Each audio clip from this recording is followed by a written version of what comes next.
আপনি আইনমন্ত্রী, সব কথা জিজ্ঞেস করতেও আপনাকে ভয় লাগে, তারপরেও একদম ব্যক্তি জীবন নিয়ে কি আপনি কিছু বলতে চান? আমি নিজে থেকে প্রশ্ন করবো না, আপনি কিন্তু প্রশ্ন করেন, আমার কি জানতে চান আমি বলে আপনার দিই। পারিবারিক জীবন নিয়ে জানতে চাই। আমরা কিছুটা বলেন। জানি, আপনি এর চেয়ে বেশি কিছু বলতে চান কিনা?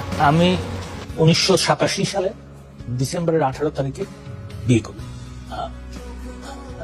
আমার স্ত্রী নুরামতুল্লাহ রিনা হক, তিনি 2রা জানুয়ারি 1991 সালে, 1 জানুয়ারিতে অ্যাক্সিডেন্ট হয়, কার অ্যাক্সিডেন্ট।